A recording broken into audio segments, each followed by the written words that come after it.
Hello, moms and dads. Hello, children. Good morning. It is Thursday.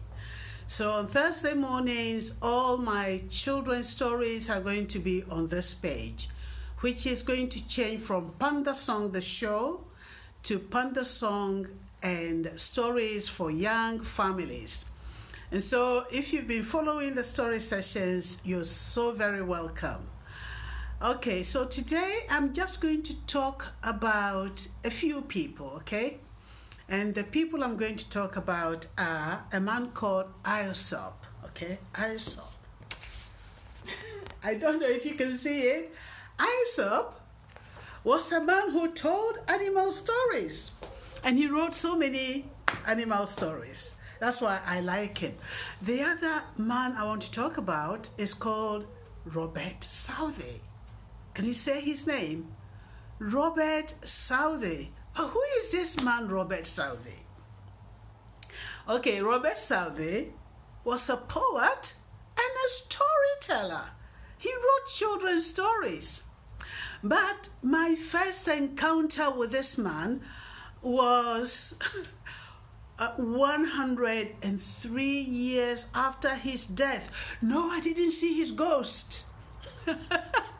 I didn't see his ghost, but 103 years after his death, my school headmistress taught us a poem called Bishop Hatto, written by Robert Southey.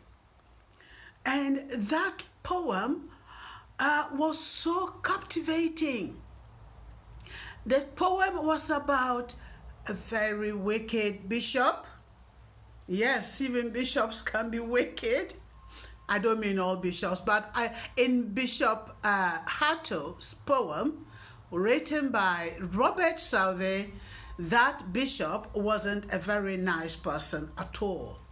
And so when I learned that poem, my goodness, I really enjoyed reciting the poem, especially because he got his just punishment.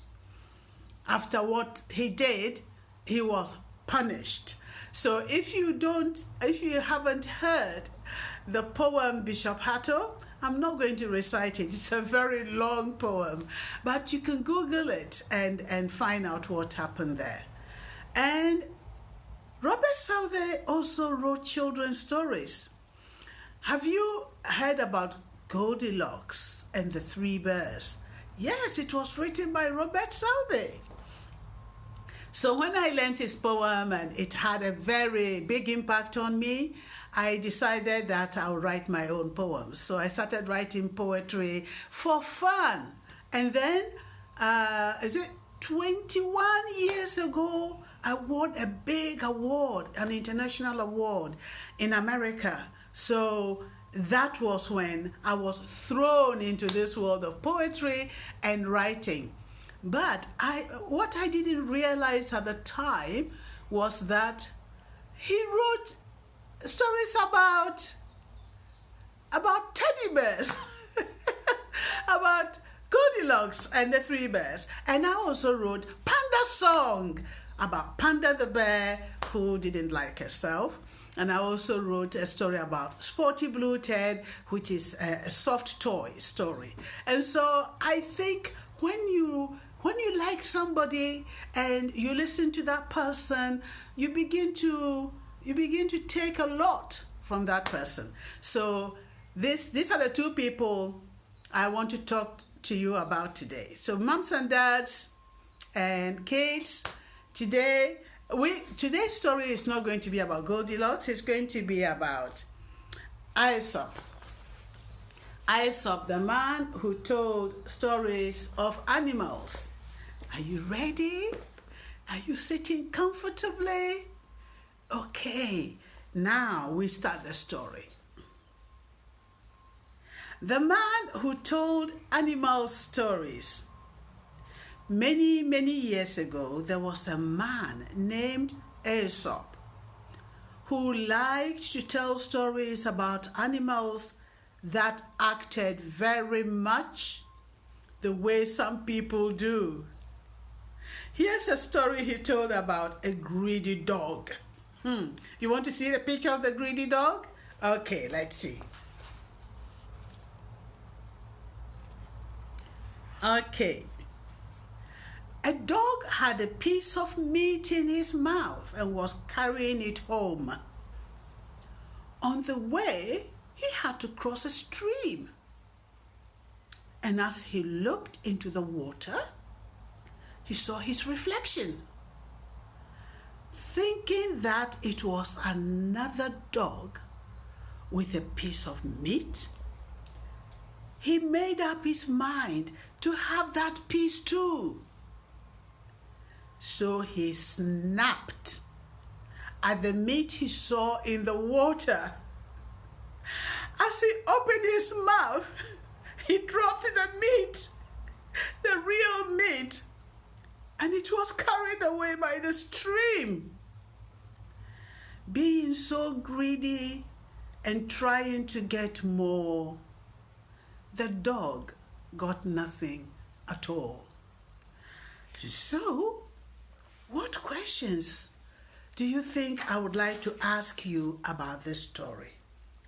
It's a very short and simple story. And the questions are, dogs don't have mirrors, and so he would never have seen himself before. And so seeing his reflection in the water, thought, there's another dog down there, and he's got the meat just like mine. How about if I took his meat, then I'll have two? And by doing that, he lost the one that he had. I think Aesop is a beautiful storyteller, and I am learning from so many different storytellers, and I love telling stories. I love listening to stories. So last week, how many of you remember the story that I shared? Okay, yes. It was about Sporty Blue Ted and how he won a Soft Toys Olympic gold medal.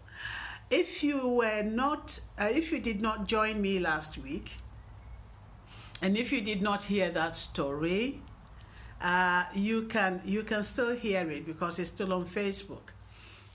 So next week we'll hear another story from Aesop. And maybe because I've mentioned Goldilocks and the Three Bears, which most of you know anyway, it will be interesting maybe to just reflect on that story of Goldilocks and the Three Bears. So thank you for joining me again today. And next week we'll have another story. Have a wonderful week. The sun is shining. Are you listening? Are you doing good listening with Mommy and Daddy? Okay, I'll see you next week. Bye-bye.